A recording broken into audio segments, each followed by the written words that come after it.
Assalamualaikum warahmatullahi wabarakatuh. Perkenalkan, nama saya Salma Akilah dari kelas 10 TKP. Di sini saya akan membuat video pembelajaran tentang materi yang ada di gambar, yaitu limbah. Sebelumnya, kalian harus tahu definisi limbah itu apa. Limbah itu didefinisikan sebagai sisa atau buangan dari suatu usaha kegiatan manusia. Pengelompokan limbah. Limbah dikelompokkan menjadi 4, yaitu berdasarkan jenis senyawa, berdasarkan wujud, berdasarkan sumber, dan limbah bahaya dan beracun. Limbah berdasarkan jenis senyawa dibagi menjadi 2, yaitu limbah organik dan anorganik. Limbah organik sendiri merupakan limbah yang bisa dengan mudah diuraikan atau mudah membusuk. Limbah ini berasal dari makhluk hidup. Contohnya kulit buah, kotoran hewan, dan sisa makanan. Limbah anorganik merupakan jenis limbah yang sangat sulit, bahkan tidak bisa diuraikan atau tidak bisa membusuk. Contohnya plastik, baja, dan kaca. Limbah berdasarkan wujud dibagi menjadi 3. Yang pertama ada limbah gas. Limbah gas merupakan jenis limbah yang berbentuk gas, contohnya karbon dioksida dan karbon monoksida. Yang kedua, ada limbah cair. Limbah cair merupakan jenis limbah yang memiliki fisik berupa zat cair. Contohnya, air sabun, air cucian, dan minyak buangan. Yang ketiga, ada limbah padat.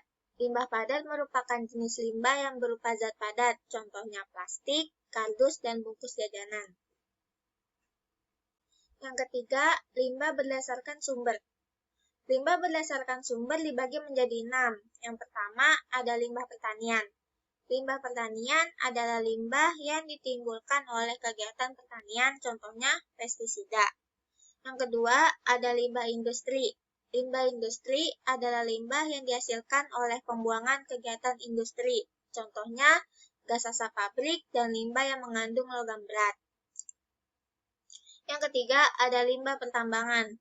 Limbah pertambangan adalah limbah yang asalnya dari kegiatan pertambangan, contohnya logam dan bebatuan. Yang keempat ada limbah domestik. Limbah domestik ini merupakan limbah yang berasal dari rumah tangga, pasar, dan restoran. Contohnya sisa makanan, kaleng, dan deterjen. Yang kelima ada limbah rumah sakit.